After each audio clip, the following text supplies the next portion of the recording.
And from the latest developments in the election interference case against Trump to the city's growing budget gap due to the migrant crisis, it's time now to take a look back at the weekend politics. And here's our guy, the host of the WGN Political Report, Paul Lisney. Hey guys, one quick comment on that, the story you just read, the gag order.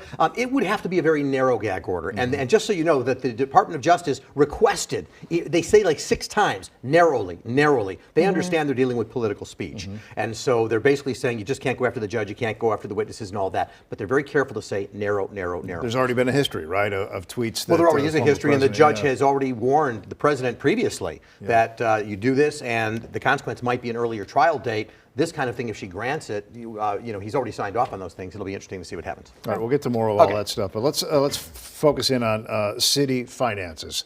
There is a projected $500 million shortfall in next year's budget. Talk to us about the mayor's efforts here. A lot of that is because of the migrant crisis, but how will that affect, do you think, property taxes in Chicago? Well, the mayor has promised that your property taxes will not go up. Now, having said that, with a $538 million shortfall, about 200 of it ties to the migrant problem, but that leaves a lot more money. There was another escalator clause in there that would have brought $90 million in just in automatic property tax increases. That was under the Lightfoot administration, but he said he would end that, and so he ended that. That may be something he regrets down the line because that's $90 million not coming in. The bottom line is the mayor has not taken off property taxes increases or budget cuts off the table right now.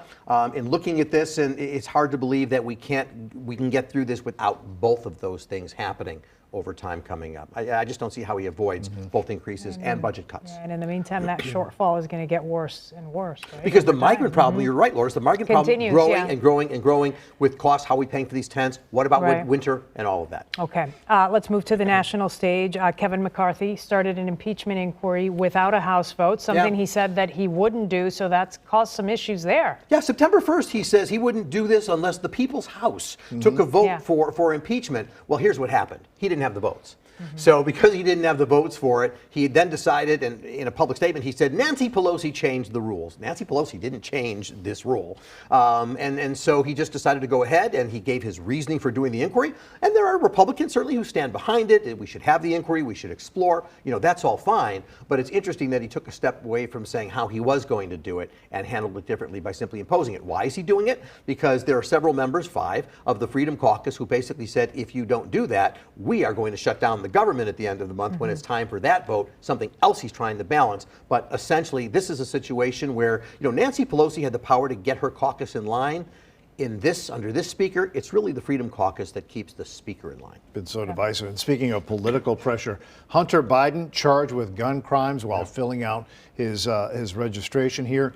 Originally, a plea deal had been worked out, and now it has fallen apart. And I'm curious about your take on all of this. So there was a plea deal, and the reason it fell apart was when he went in to basically be done with all of this, the judge, who had read it carefully, maybe Hunter didn't, but the judge said, you know, Hunter, do you understand that this says they can still come after you for other things that aren't covered by the plea deal? He said, no. Judge said, well, would you abide by this now that you know that? He goes, no. That's why it fell apart. Now, that's also the premise for the defense that will go forward. Because what's going to happen is Hunter's team clearly will be arguing, we had a deal. Right. And in fact, the prosecution signed off on it, and they did. The only one who didn't sign off on it essentially was the parole folks and all of that, but it was a done deal. That will be part of the argument. The other part of the argument, folks, is going to be that there's a case working its way up to the Supreme Court very much like this, in which, given this Supreme Court's makeup right now, they are most likely going to say people have a right, even when they're, you know, using drugs or anything like that, they have a right to own a gun. So the truth is that with which he is being charged likely gets knocked out, found unconstitutional, but his situation may happen before those rulings happen. I know we've got a lot more to talk about, but I do want to get to what your show is about this weekend. You've got a lot coming up. Well, you know, the no cash bail provision kicks in Monday morning at 12:01. So Senator Robert Peters is going to join us and talk about what that means. I'm going to ask him about all the challenges that people have made about that provision. And then Alderman Scott Waguespack of the 32nd Ward, who used to run the budget under Lightfoot, he's going to come in and talk about how we fix this budget problem. And also, there was a report that he had an interesting meeting with the mayor, basically saying, you are not handling crime, and essentially saying to the press, to the Block Club Chicago, he doesn't know what he's doing. I'm going to ask him about that and see what he says. Okay. Always timely, Paul. Thanks a lot. Have a good weekend. You too.